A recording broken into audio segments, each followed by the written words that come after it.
It's Wednesday, October 9th. I'm Adam Walsh, and this is The Signal. Today on the show, the cost of death. When someone in this province passes away, what's the process for loved ones who are overseeing the burial? And what are the costs? In a time filled with grief, how do folks get through it all? And what help is needed? That's the discussion. Don't go anywhere.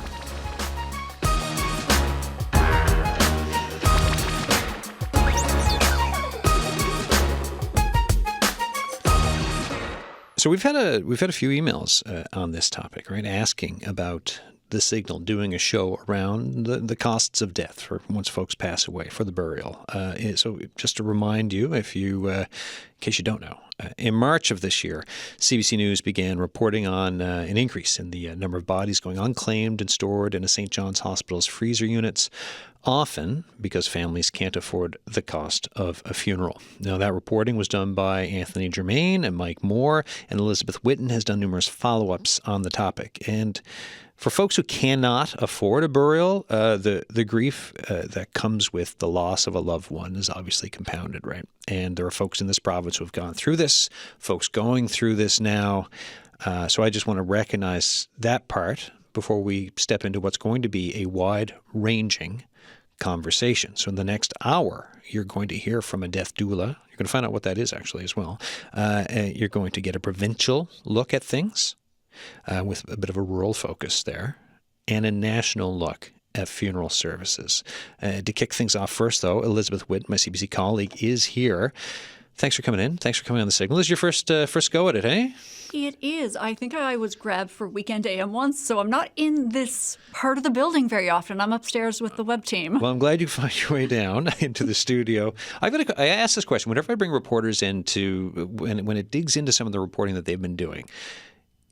You have a story that breaks, right? So Anthony and Mike do this reporting around, what happened across the road here in St. John's, right? How do you, what's the conversation for the follows? Where are you looking for follows to that story? Well, part of it is definitely digging further into the story. Their first story was, it touched on a lot of topics. There was, 28 unclaimed bodies behind the Health Sciences Center. And then part of it is just following it. How does that story change? What's the government doing? Finding people who are having lived experiences with a loved one being in a freezer unit. I was able to interview a mother who was grieving. Also, it's what is the cost of a funeral? So we're going to be talking about that today. Yeah, that's what I was kind of wondering too. When it comes to this type of reporting, you also, there's learning as you go, right? As well. What was that like for some of it? A lot of it was diving into government policy. So we do have government programs for people on income support. So I got to learn a bit about that bureaucratic arm of it.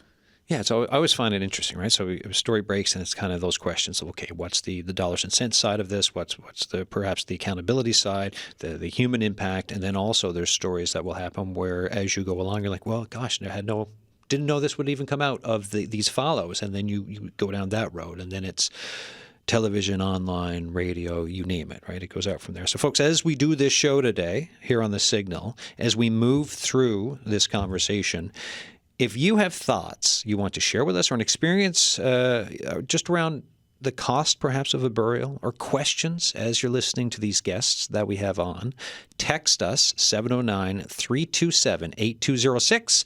And Amanda Gear is personing the text line there, and we'll put those in my chat thing to take a look at. Or you can email us, thesignal@cbc.ca.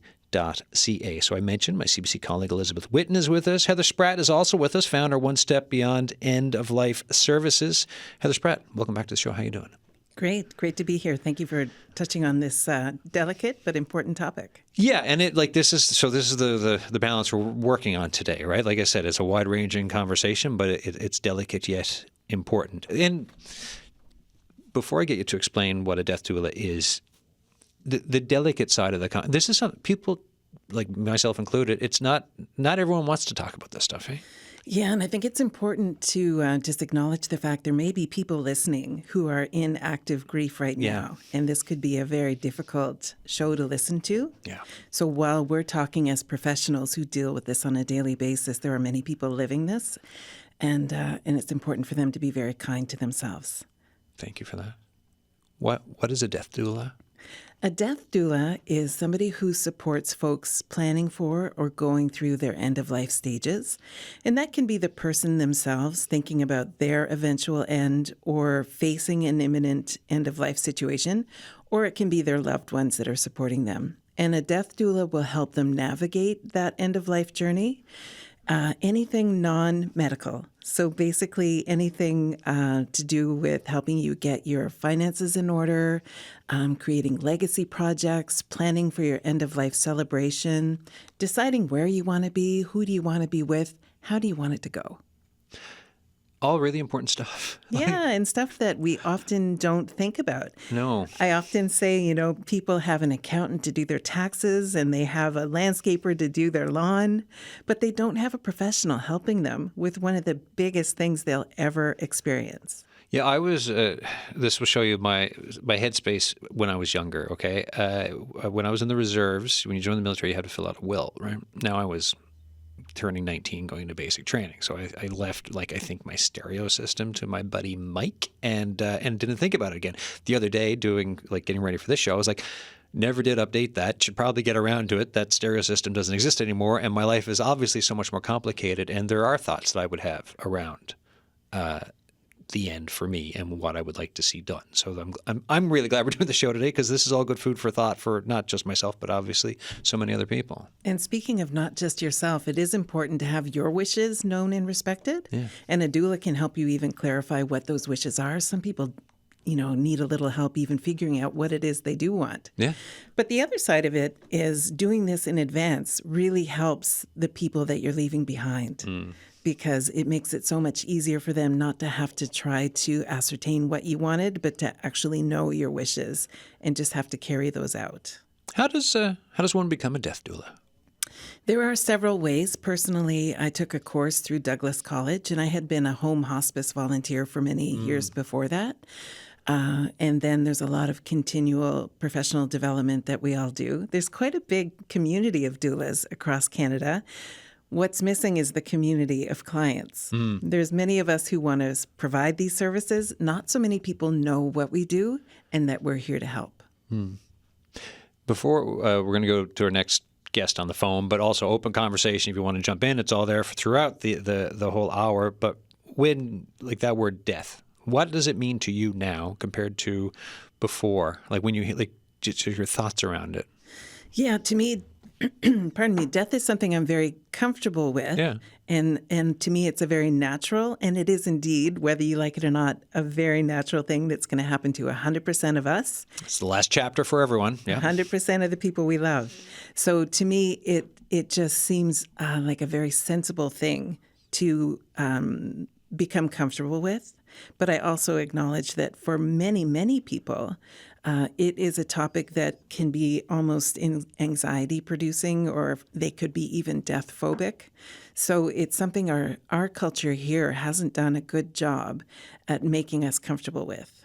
Yeah, and it's, as I've gotten older, it's something I think about when I was younger, zero thought, right? And now it's oh no, this is there's the thought and the questions and wondering. It's always, it's there more as I age, so yeah. Let's go to Grand Falls, Windsor, Central Funeral Homes. Mike Goodar, the owner's on the line. Hi, Mike. Hi, how you doing? Good. Thanks for coming on to do this show today. How long have you been in the business? I'm sort of proud to report that I've been in this industry now for 47 years. 47 years. What got you into it? Well, it was part of the family business that I got into back in the late 70s. Part of the construction company, and the funeral home was part of a much larger conglomerate. And right now, Central Funeral Homes is probably the only remaining part of that original empire that was started by the Goodar family. Nowadays, when you're operating Central Funeral Homes. What's it like to be? How do you see? Where do you fit in with the community, and how do you see that role for yourself and what you're doing? That's a very interesting question, because every funeral home and every different sized community is going to have a very different relationship within that community. If you're working in a much larger center, a lot of your community work is never seen. But in a smaller community, you sort of get to see most of the families that you served, on a regular day basis, shopping for groceries, picking up your meds at the pharmacy. You bump into families all the time. So I enjoy the hands-on part of it. I actually just this year retired from 40 years with the fire department here in Grand Falls, Windsor. And that was a wonderful ride that I had.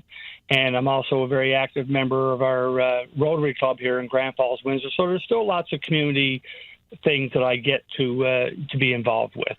Yeah, I mean that's like Rotary, volunteer firefighter, plus the Central Funeral Homes. That's a whole lot of community involvement.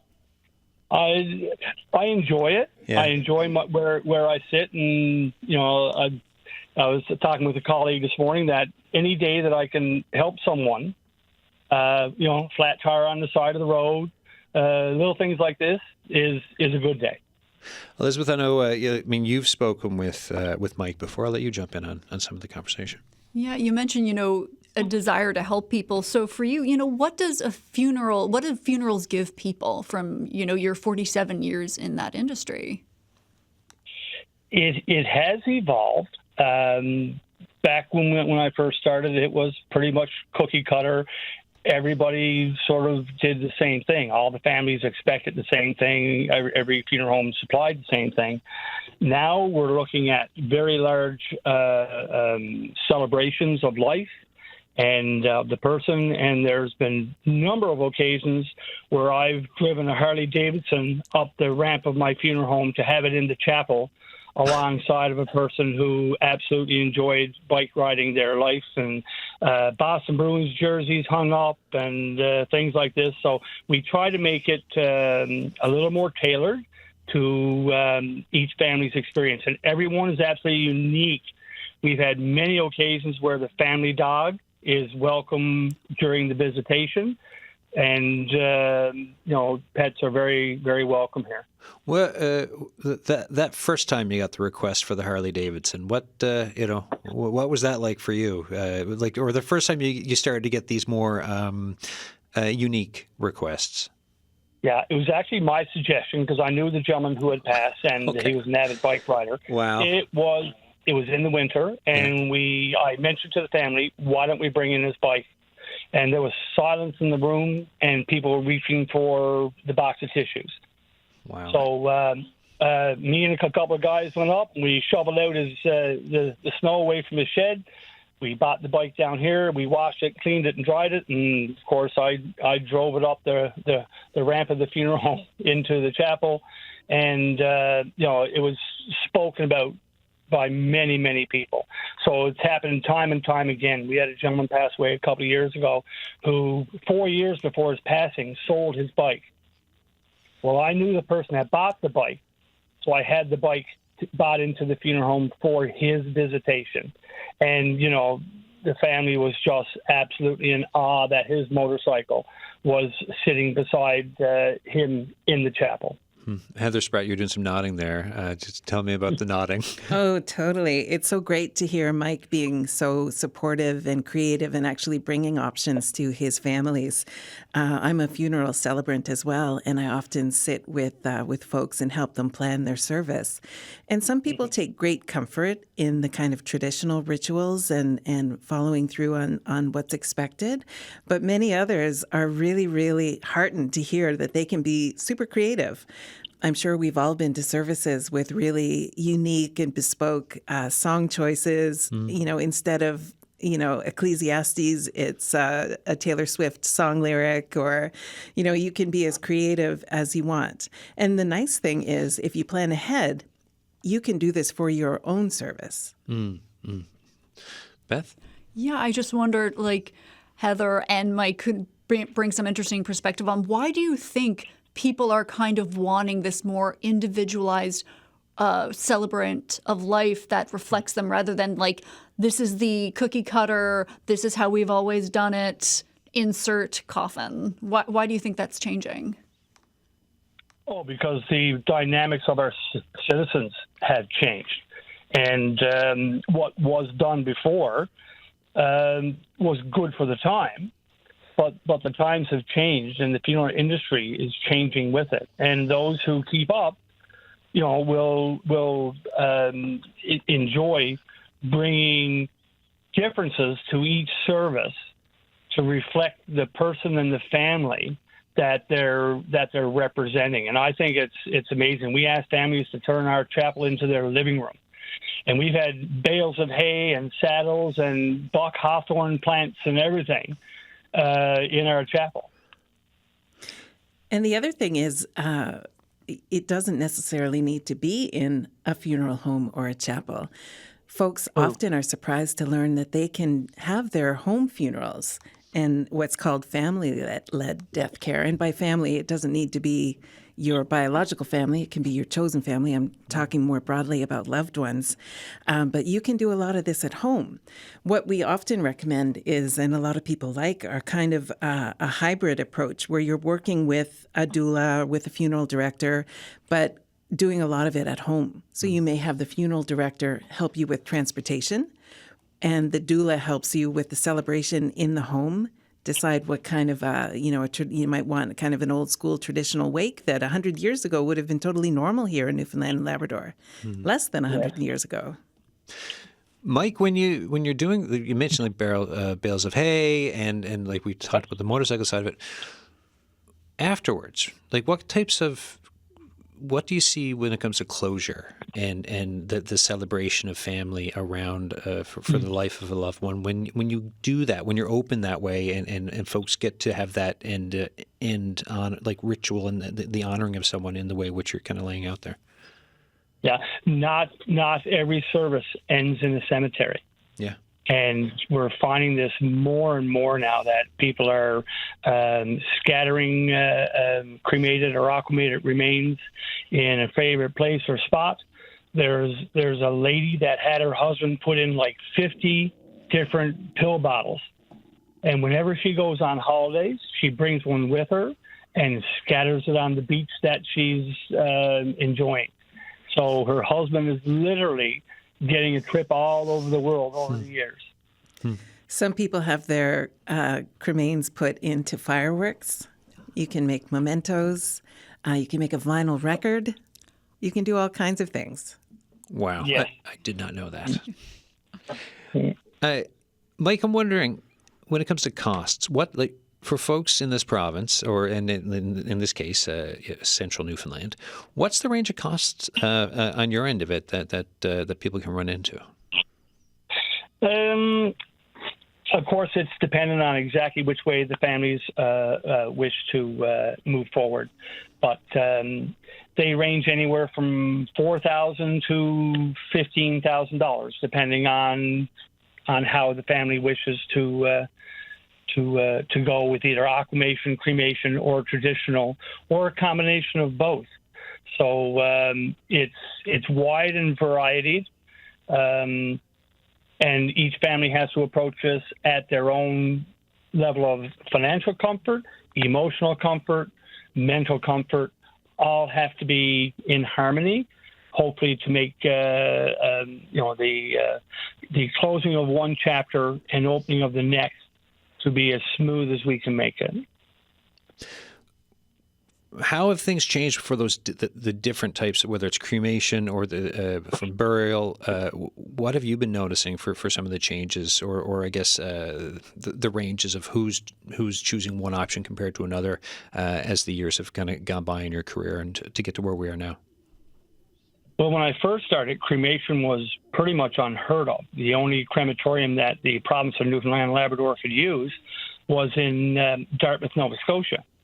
So, it's pretty far ways away to get a person put on an aircraft and sent up and have them cremated and sent home.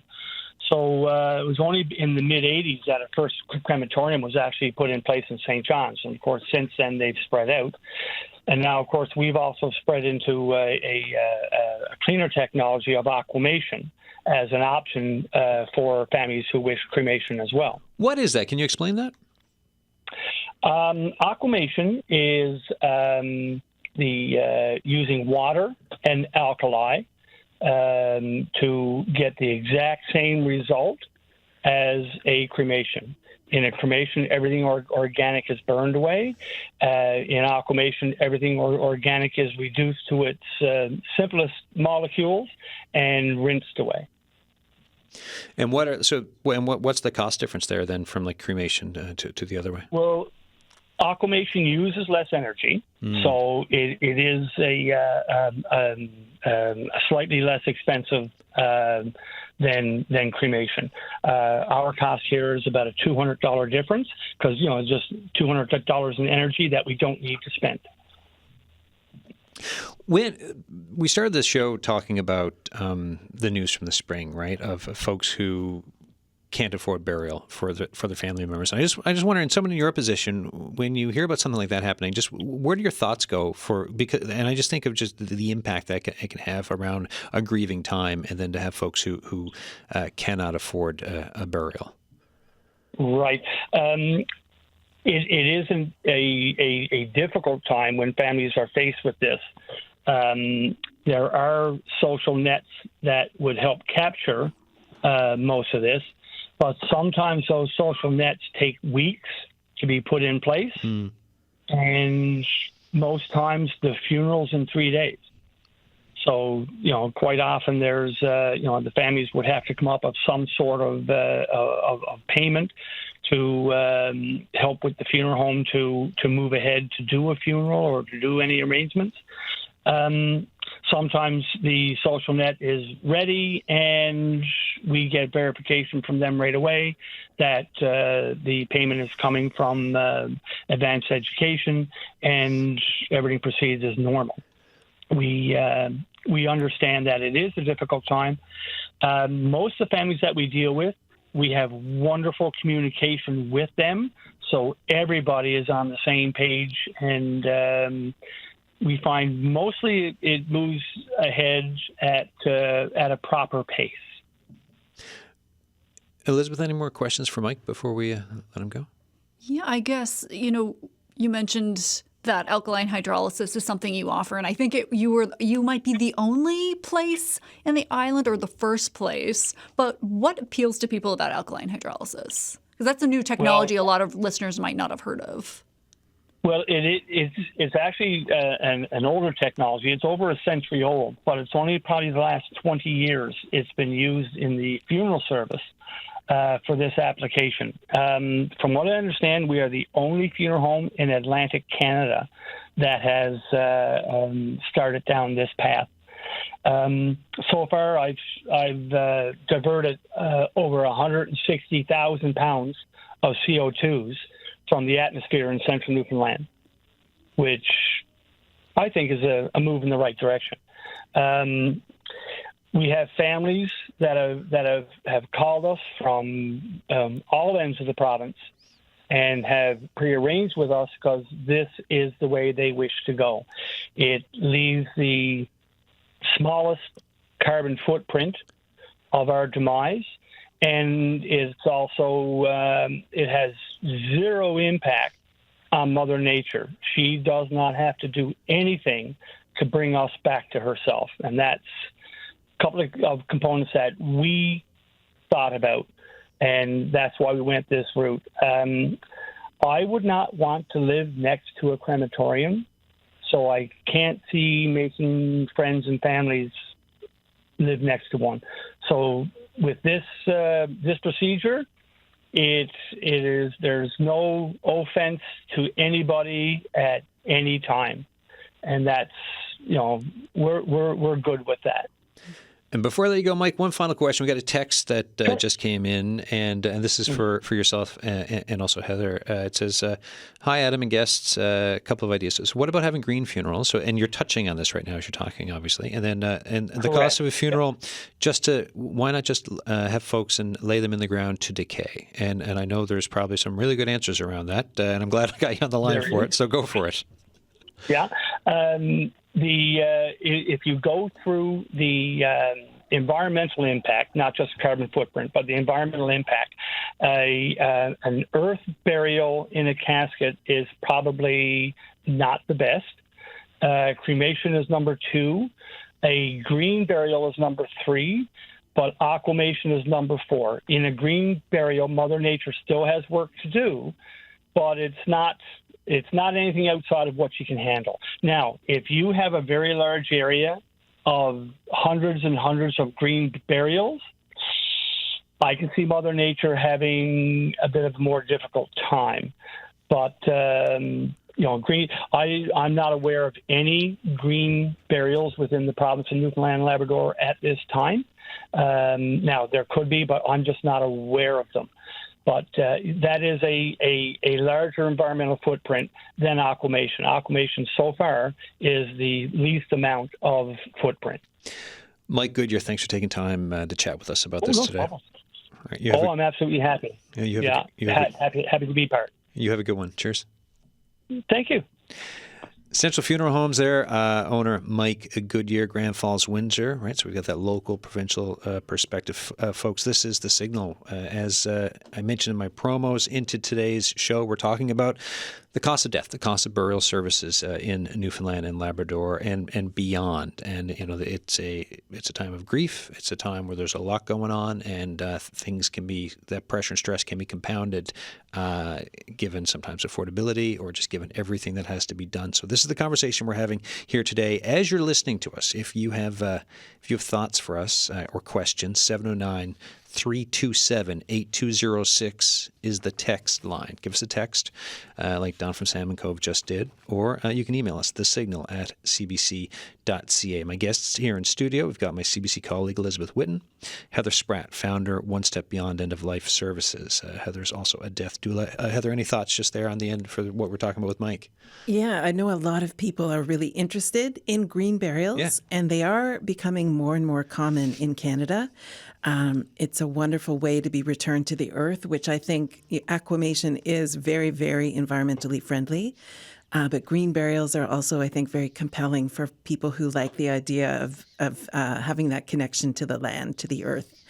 We don't have any green burial cemeteries in Newfoundland and Labrador that I know of, but these things are changing all the time. Yeah. And it just takes a few folks to put a little bug in the ear of their members of the legislature, House of Assembly, and see if we can change those rules. We just got a note because I asked for an email, and I get an email, which I always love. Here's a note on Denman Island in BC. So This is I was like, where's Denman Island? Because I used to sail out that way, but it's if you go right on up the east side of Vancouver Island. It's you're getting up towards Comox area, which is where it is. And the note says, folks got together to buy a local land to protect it from logging. Some of it is a park, but a portion is also a green burial ground. So that's I have been there, really? And it's absolutely stunning. And there's a map, so you can find the plot of your loved one, but there are absolutely no markers. Everybody is buried in a shroud. And no jewelry or anything that wouldn't break down into the land. And it's a beautiful natural area and a beautiful option. And it's also a less expensive option. We were talking about caskets. They can really run the gamut from, you can spend $100 on a cardboard box and you can decorate it yourself, which is actually kind of cool. Nice activity for your loved ones. But you can't actually bury someone in a cardboard box. That's great if you're going to a crematorium. But in a green burial, you're actually wrapped in a shroud, which is just a piece of muslin usually. A casket can be from $100 to, I was saying, Zsa Gabor's was $40,000. You can spend as much as you want on a casket. But $40,000 is a little bit of money. A little. It's a gold-plated casket. I don't know how many folks are into that. You can't take it with you. You can't take it with you. But you can donate it to charity, but that's a topic for another day. We can do a follow-up show on that one. Yeah, I've actually been to the Green Burial Plot Cemetery over outside of Halifax. It's run by a Newfoundlander, but if there's a Green Burial Cemetery here, I haven't heard about it, and I have my ear to the ground. Let's go. We've got We've got a local perspective with a death doula here in the studio. We're talking about the reporting, some of the follow-up reporting, and the great reporting my colleague Elizabeth Whitten has done, who's also here with me in the studio. We were just hearing from Mike Goodar there in central Newfoundland for Provincial One as well. And now let's zoom out, right? So we've got Jeffrey Weafer on the line. He's the president of Funeral Services Association of Canada. Jeffrey, thank you for taking time to do the show today. It's my pleasure to speak with you today. Thank you for the invitation. Tell us about your association. Well, the association represents funeral service professionals from coast to coast, works in partnership with provincial associations and each province, as well as connected with organizations around the world to bring whether it's green options or whatever cutting edge new options are out there for families, to bring that back to Canada so that in our own way we can find a way to honor, respect, and celebrate those who are physically no longer with us. Right. Lovely to chat with you again. I guess I would like you to kind of explain to listeners, why is advocacy for people in this profession needed on this level? Well, for so long, funeral professionals just quietly went about, their work serving their communities, and because it's really not about the funeral professionals, it's about families and creating space for families to honor their family member in their own way, and whether that's through ceremony, ritual, which could be a family meal. There's funeral professionals from coast to coast. You see, especially since COVID, the real trend towards families sitting across the table from a funeral professional and when a death has occurred and saying, I think we're just going to arrange for cremation, and I think we'll just handle things ourselves. And if they are going to go ahead and have a ritual, great, because we're all about helping people heal. But more often than not, they may take, say, cremated remains home and may sit on a shelf, and the family is struggling, and they may not reach out for professional assistance in the form of counseling or any type of support like that. Even if it's a family meal to mark, to set at special occasions, come together and tell the stories of that family member, or in a formal setting, whether it's through a religious institution or whether it's with the assistance of say a death care sector provider, whether it's a death doula, a celebrant, whether it's a funeral professional in the form of a funeral director assisting, working with the family's clergy, wherever they're at, finding them where they're at, and finding a way to press pause in this busy life that we have, where we're all connected through these devices, but we seem to be more disconnected as human beings because we don't take the time for some of those traditional rituals that we may have had, but just to press pause and reflect on the life lived, and who are we now that person is no longer physically with us, and honor, demonstrate respect, and find a way to begin that healing process. Really, that's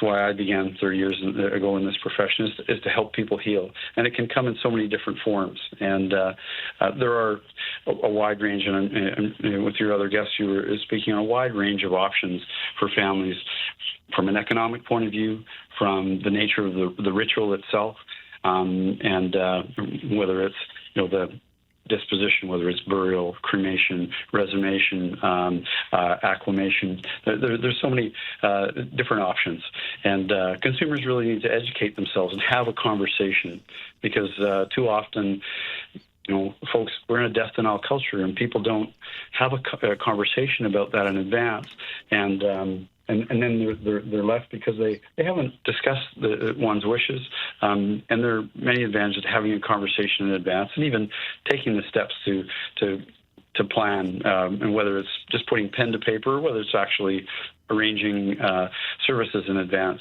At a minimum, have a conversation so that your family knows how they could honor your wishes.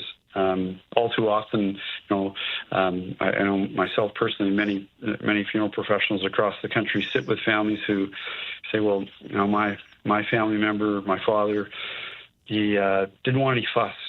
So I guess let's just arrange for cremation. You can tell the family's in pain. They want to do something, but they feel bound by the wishes of someone they can't have that conversation with anymore. And I can think of a gentleman who he would have been in his mid-40s, and his father came and he said those very words. Dad was a pretty straightforward guy. Just I guess we're just going to cremate because he didn't want any fuss. And I said, tell me about your father. Who was your dad? And he said, do you need to know that to arrange for cremation?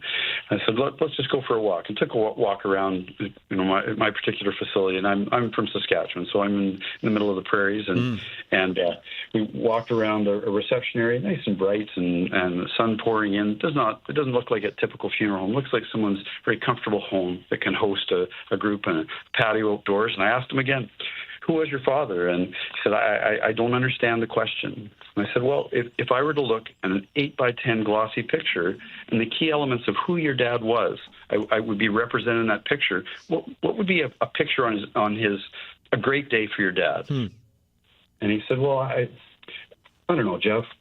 He said, my dad liked a good time. I don't know. He was a pretty simple guy. He worked hard and he loved his family. He loves his friends. A perfect day. I guess, we'd be out in the back deck. He'd be at his grill, cooking burgers and dogs, and he'd have a beer in his hand, and he'd be wearing that stupid hat that he always wore when he cooked. And, I don't know, everyone would be laughing. My dad, he had a great sense of humor. And, I don't know, his favorite jukebox would be playing in the corner. He collected 50 jukeboxes. So they said, well, let's mentally walk with me for a minute here. Why don't we put party mix on the tables, and we'll serve beer and wine, and license to do that. We'll bring Dad's very grill out here, or we'll provide one for you. We'll cook burgers and dogs out there, and we'll get an entertaining master of ceremonies to tell your family stories. And the gentleman said, I don't know. I really got to think about that. And the next day he called back and he said, I was talking to my sister, and I think we're really on to something here.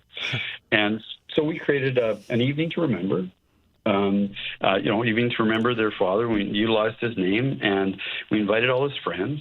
We had 220 of his closest friends and family. At one point the son said, okay, so could you hire me a comedian? I said, it might be a tough gig to find a comedian for, but I can get you an entertaining master of ceremony. And told those stories, and it was a great experience. Had it in an evening so that all his working friends could be there. And on the way out the door, the son, took his fist and tapped the door frame, and he said, that was a great funeral. And I said to him, hey, we weren't going to use that word. And he said, well, Jeff, whatever you want to call it. He said, the only thing missing tonight was my dad. And I said, but he was here. Keep your father's memory alive and the stories that you tell. And his DNA runs through all your family. Please don't ever forget your father. He clearly left an impression on each and every one of you. And I've seen that gentleman probably 5 times since that funeral. And every time I see him, he gives me a fist bump and he said, greatest funeral ever. And,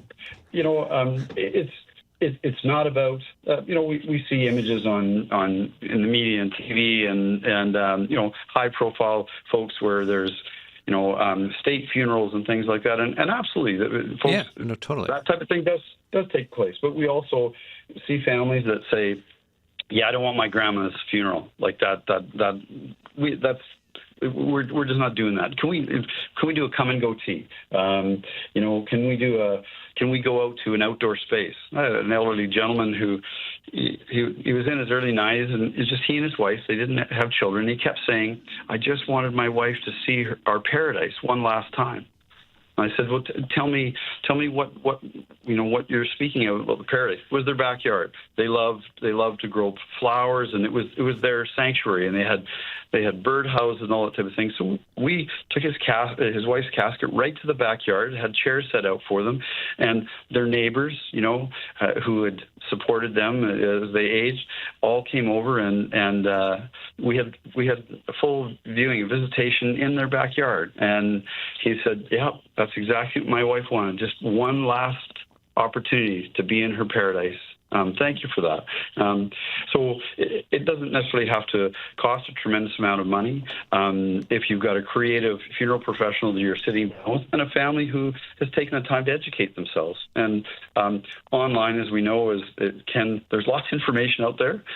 Not all of it's accurate, but start that process. Have the conversation. Do a little research, and then go to a funeral professional that you think might want to serve you and say, "So, tell me what type of services and options are there available for us?" I have a question for you, Jeffrey. Because you do, and I can really tell why you do what you do with the stories you've relayed. And when we talk about cost and having those conversations ahead of time, one of the main reasons for doing this show today was because of news broke here that folks couldn't afford burials, and folks are going unclaimed, and so you think of the grief around that. Someone in your position, so with all of your work experience, for someone who's the president of Funeral Services Association of Canada, when you hear a story like that from out east, what do you think about, and what do you think nationally or in provinces needs to change so that kind of thing doesn't happen, and folks can have the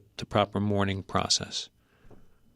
Excellent question. And earlier this year, CBC broke the story of the unclaimed, the unfortunate circumstance of the unclaimed deceased individuals in Newfoundland, and it sparked a conversation that we were reached out to by CBC to make a comment on that, and reflected, there's an affordability crisis for seniors in Canada who are faced with end-of-life choices.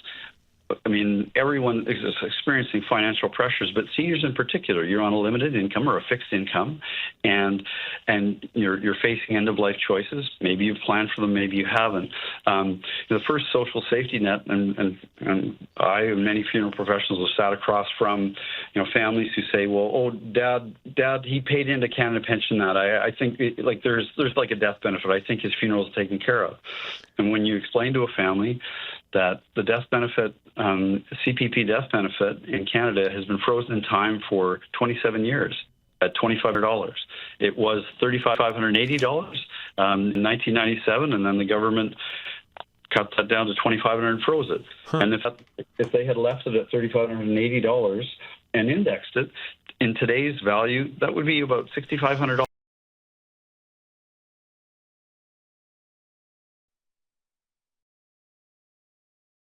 That cost. But when you say to a family, and it's a $2,500 death benefit from the federal government based on the monies that your family member paid in over their lifetime, and if they qualify, that would come to the estate. It doesn't come to the funeral home. And by the way, it's taxable. So you're going to pay tax on that as well. So you're not even getting the full $2,500. So the first thing nationally, we struck up a conversation with the government through the media and stories and several reporters through CBC. Once they learned about the plight of seniors, said, "You know what? You're going to help us tell our story because we need to shine a light on this because seniors are really struggling, and we want to offer dignity and respect to those who've helped build our country, whether they've lived here their entire lives or whether they lived halfway around the world and decided to make Canada the forever home and worked so hard, unimaginable things, being a Canadian all my life, living here, having that privilege. They've come from halfway around the world to build a life here. They were counting on a social... a Canadian's Canadian, right? And I want to bring, just one second, Jeffrey, I want to bring Heather Spratt back into this for a second. Yeah, too. I would just like to point out that we're really fortunate here in Newfoundland and Labrador that the provincial funeral assistance program is now up to $6,500. And the turnaround time is really impressive. Like once you get the paperwork in, that is paid almost immediately to the funeral home. So just kudos to, here in Newfoundland and Labrador, we're one of the most progressive provinces in that front. No, thanks, Rhina. Go ahead. Yeah. Absolutely agree on that, and there has been some progress in terms of those who absolutely do not have the means, and the public probably doesn't realize how often that happens every day in Canada, in every province. So if a family is without means, and a funeral provider will suggest, reach out to, social assistance, whatever that safety net is in the individual provinces. There's a wide range, as low as, if they qualify, as low as $1,250 in one province, all the way up to a high of $6,500 in Newfoundland. And that's been a recent change that I absolutely applaud the Newfoundland government having the courage to do that. For those who are, even those without means have dignified options for their end-of-life choices. The other thing that many folks are unaware, for example, in BC, Alberta, Saskatchewan, and Ontario, and there may be other provinces as well that do this.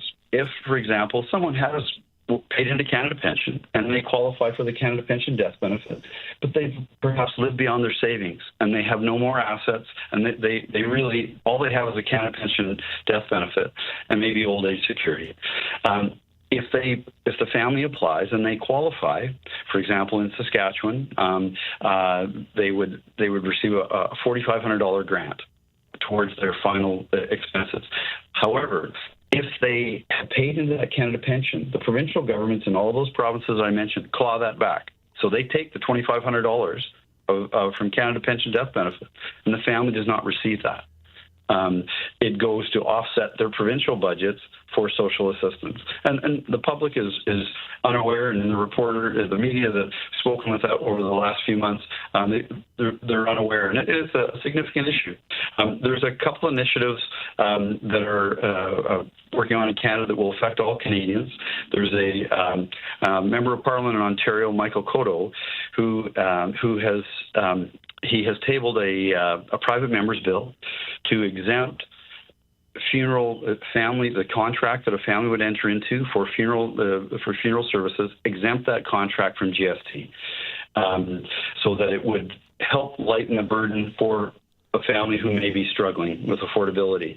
And the other part of that bill is to have a one-stop registry with the federal government, rather than having to reach out to all different departments. Folks are grieving, and one of the biggest challenges is all the paperwork settling an estate. Right. And there'd be a single registry point. So that's been introduced into the House, we reached out and said, how can we help? We want to help Canadians, and so working hand in hand with that member of Parliament, and hopefully can affect some change. And that other initiative.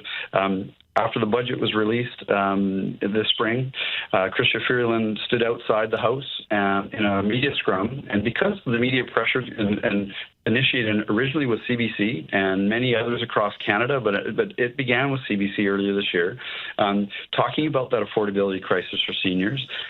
A CBC reporter asked her in a scrum, when is the federal government going to top up Canada Pension death benefits for seniors? And her response was, it has been topped up. And the reporter was surprised and said, well, what's been topped up? She said $5,000.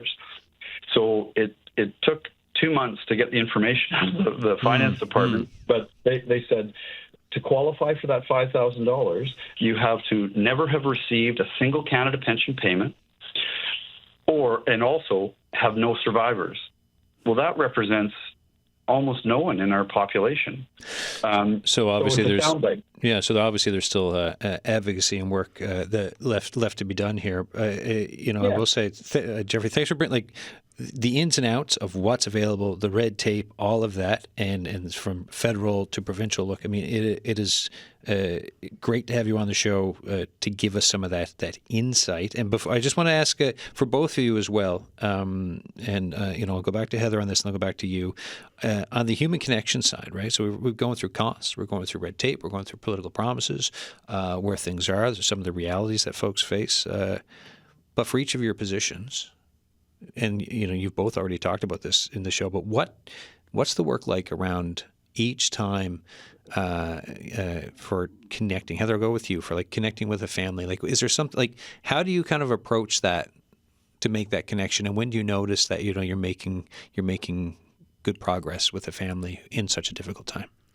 Yeah, it's really interesting when I work with my doula families, that have engaged me as an end-of-life doula. They've already made that choice. They know what I do. They are open to this discussion. When I am matched with a family who's had a loss and I'm their funeral celebrant and they're just thinking about this for the first time, that's usually much more challenging. And it takes a little time, just like Jeffrey was saying about, warming up, tell me a little bit more, let's see what we can do. And once you start to tap into those stories and the person that they've lost has also become the person that they love, beautiful things start to happen. Jeffrey, like through these, because you told that really wonderful story just about, it's like Dad was a simple type of a guy, right? But then you teased out of him. You got so much more of a story, and it ended up being such a great family experience for closure and life celebration. When on your career path, right? You said you went into this for caring, trying to help people. When did you realize from making these connections, like this job's for me? I've always known I'm want to help people, make a difference. And as a young man, tried to find out where that was. My father was an RCMP officer, and when I was a young man, I applied for the RCMP. I thought I wanted to help people, and there was a very, very long list at that point, and I wasn't what they were looking for at that particular point. But I just knew there was something.